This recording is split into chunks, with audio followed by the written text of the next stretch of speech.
Welcome to Joint Effort with Des Moines Orthopedic Surgeons. This podcast covers the pain and injuries that are associated with muscles, ligaments, and joints.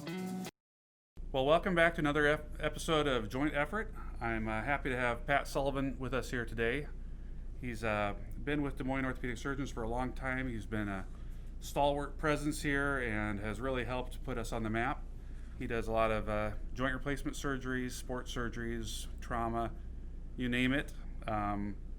So we're coming to you from our studio here, and we're going to talk today about total joint replacement, but total joint replacement now as an outpatient procedure instead of in the hospital. So let's start with some background, Pat. I know you went to Dartmouth.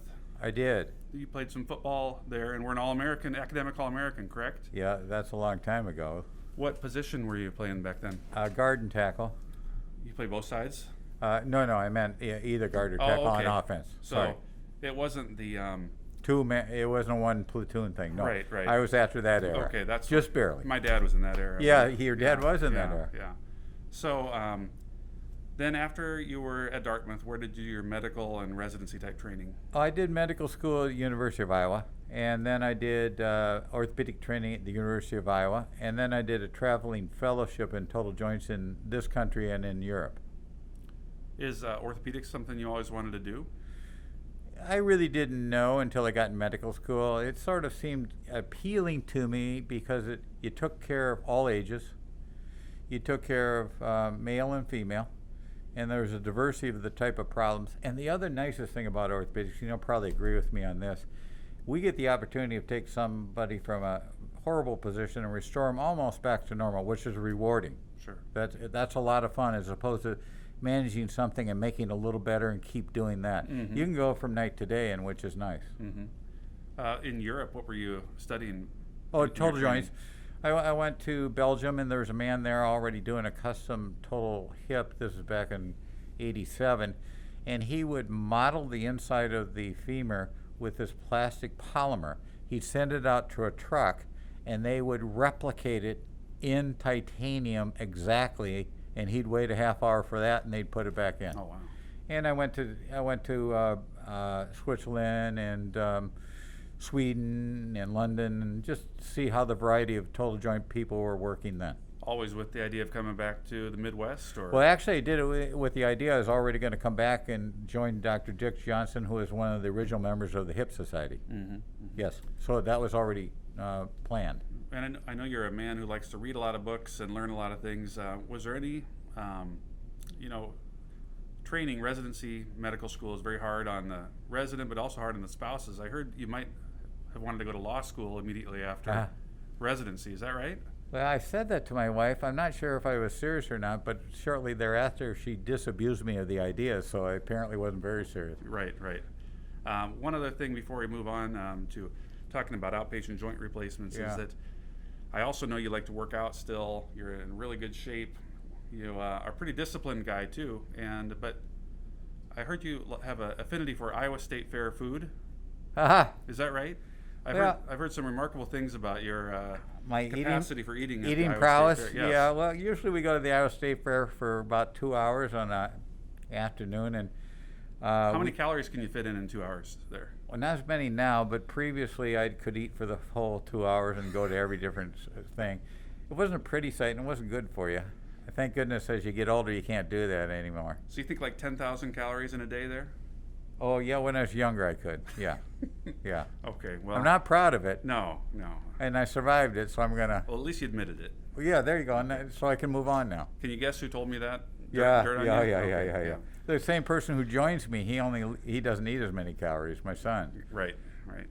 So what would you say, how big of a deal is joint replacements? How many joint replacements are there in the U.S., you think, in a year? Hip, knee, shoulder, that sort of thing? Yeah, I think they're saying about 1 million now, wow. Barron.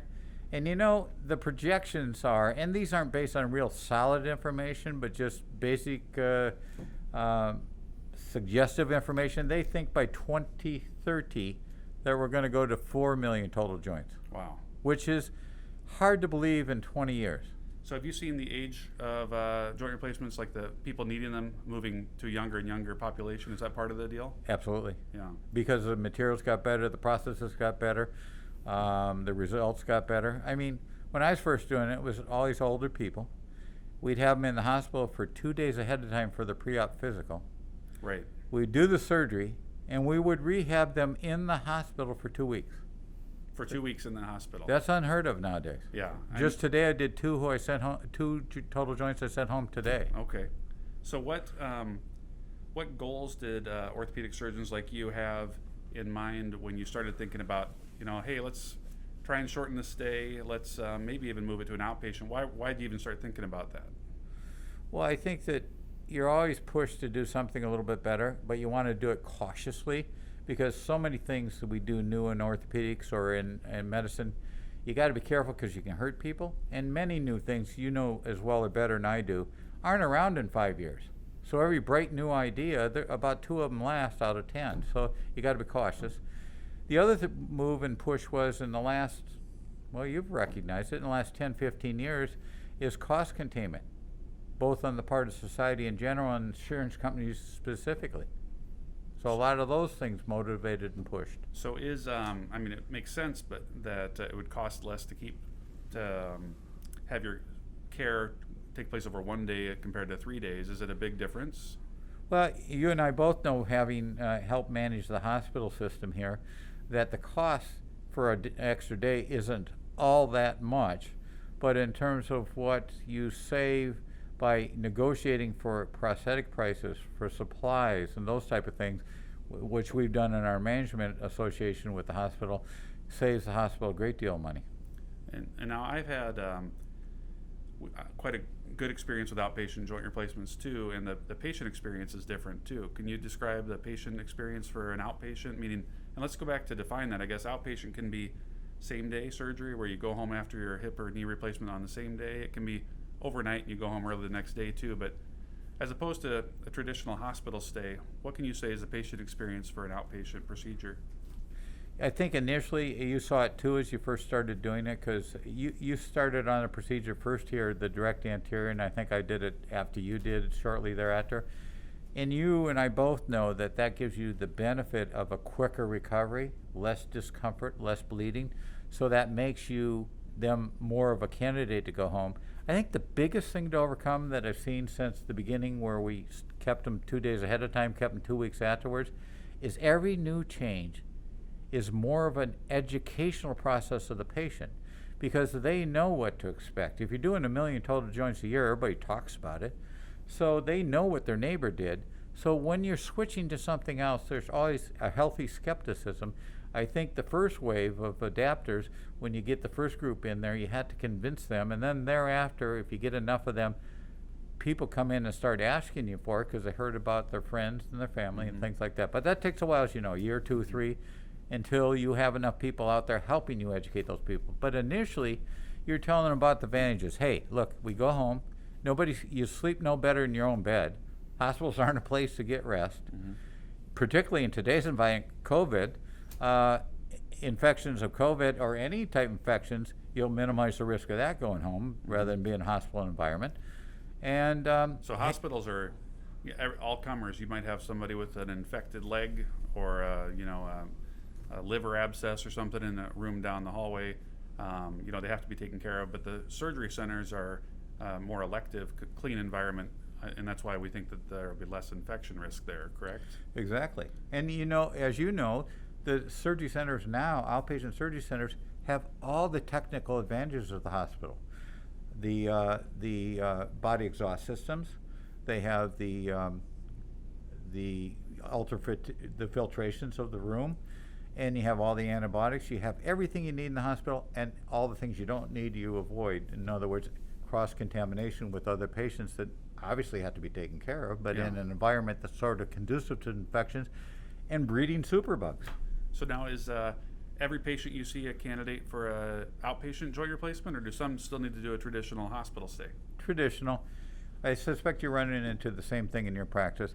I would say that if you push, I'm thinking that ultimately, when we solve all the other hurdles, which we haven't yet, which are mainly administrative and insurance, I think 2/3 or 75% of what I see in 5 or 10 years are going to be outpatient. Now, part of it's because they're going to be ideal candidates, And part of it, I believe, as you probably know, because we sat down and talked to insurance companies about costs and stuff, insurance companies are going to be pushing for it because of the cost savings that they can realize. So right now, because only a couple insurance companies are on board, I think our system at Outpatient can handle anybody. I suspect about 40% of what I see can be done outpatient now.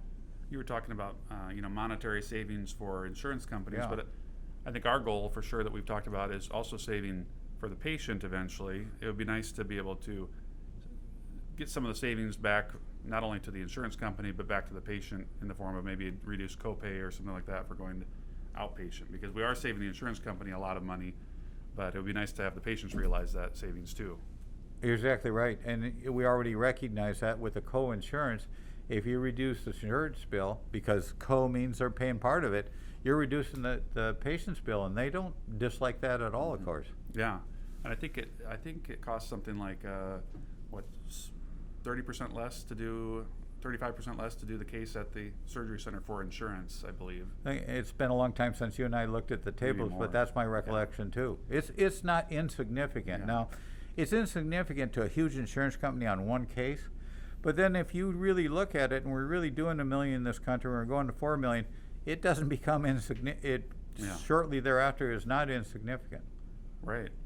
I imagine you have to talk more, in the hospital when we have somebody stay overnight, we have a lot of time to educate them. What do you do for education of the patient? Does it require more conversation ahead of time or things like that? Well, as you know, you've taken advantage of this too.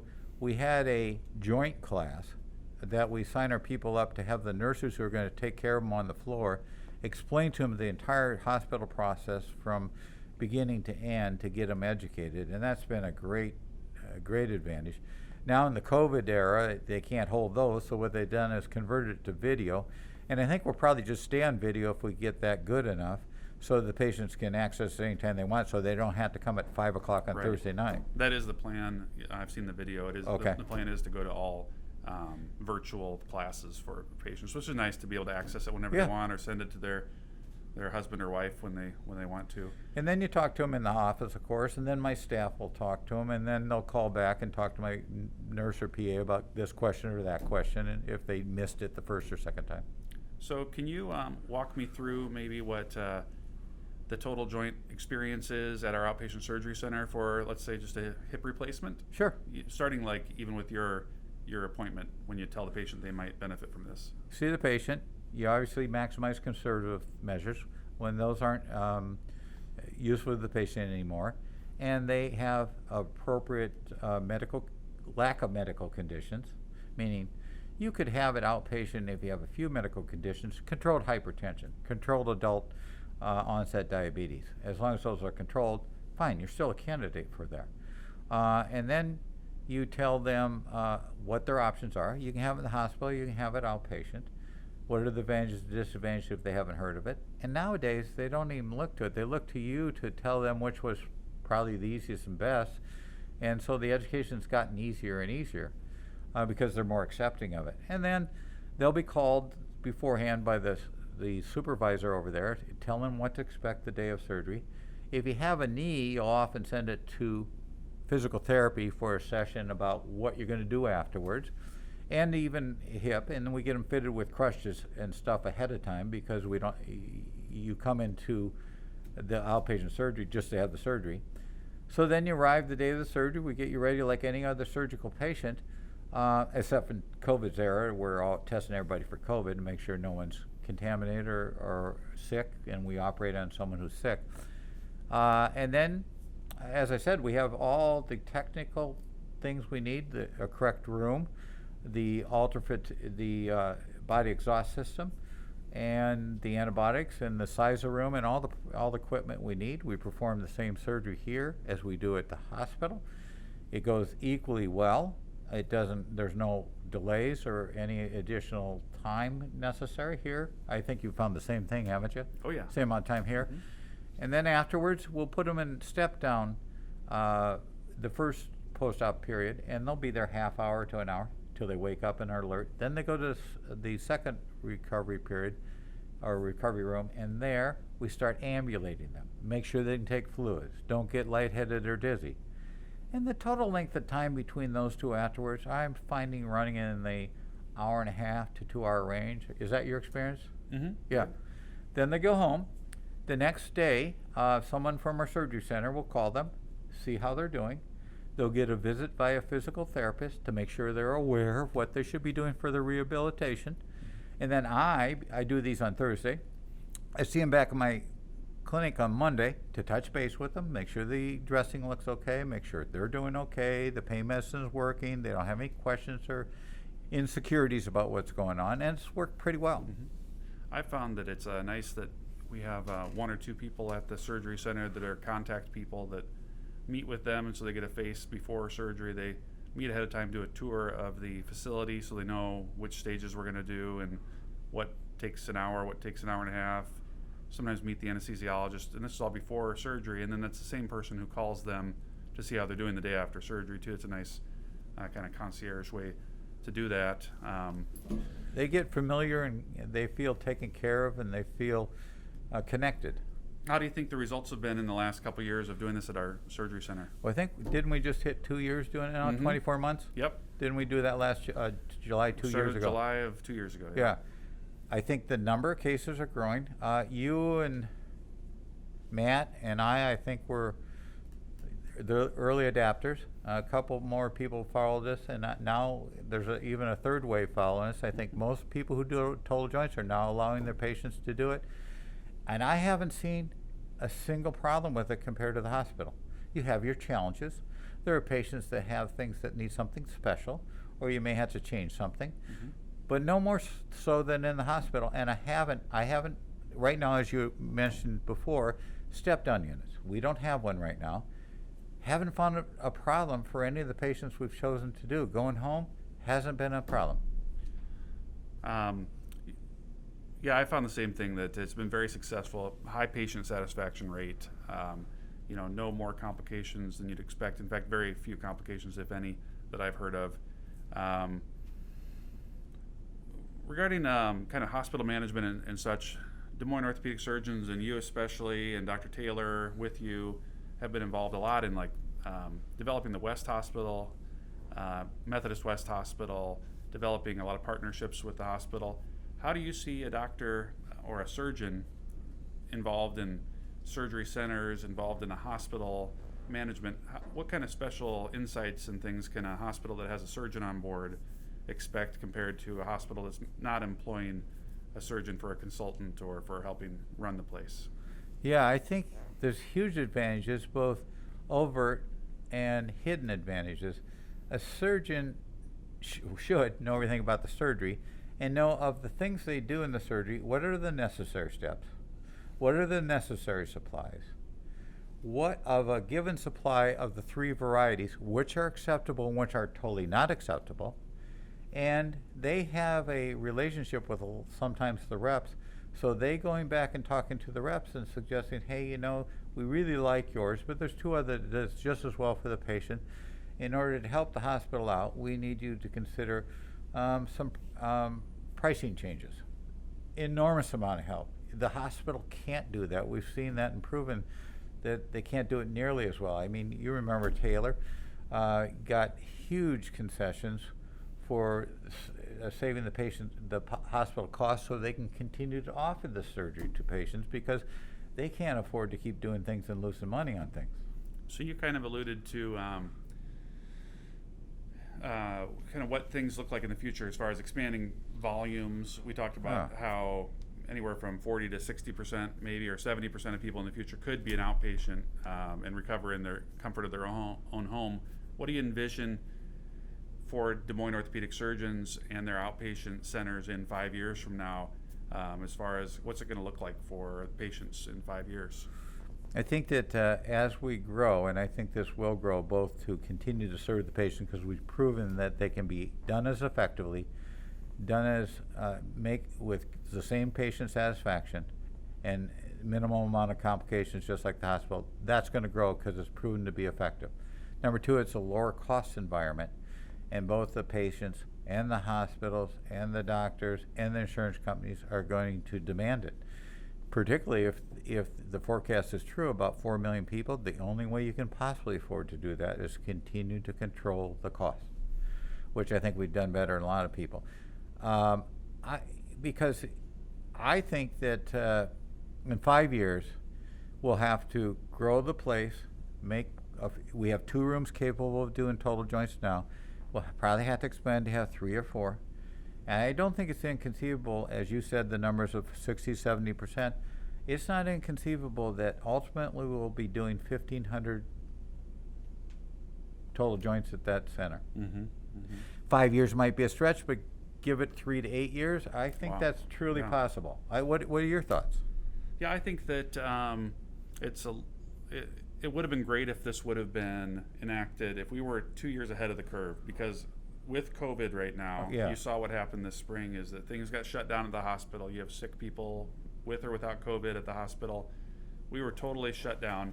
People who were miserable with their hips and knees couldn't even have surgery. If we would have had maximum capacity at the surgery center, that would have been a safer environment to do these elective or semi-elective joint replacements there. I think we have to get all of our insurers on board. Yes. Have them realize that they're going to make a savings, and also employers who have insurance contracts, that's where they're going to see a huge benefit is saving on this for their workers. We need to have some kind of way where the workers and the patients get a financial benefit too, like you said, a co-insurance break there. And then we're going to have to ramp up our volume too so that we can handle this influx of patients, which we're ready for it. We've got 30 surgeons here. I think if anyone's going to do it, we're going to do it. So I'm excited for the future there. Well, I appreciate you coming on and sharing your insights. You've seen a lot of different changes in the healthcare system. You've been a part of it. You've been a big part of shaping what's happened in Des Moines and orthopedics and in Iowa. So thank you very much for coming on. Well, it was a lot of fun to do it. I hope that you and I understand all of this. I hope in the process we can relay some information to patients who are either thinking about it, know nothing about it, and this is their first introduction to it. But this is the way to do it. As I said, the biggest thing as you make transitions is the education of the patient. And if this is one more avenue, fantastic. Agreed. Thank you. Thank you. Appreciate it.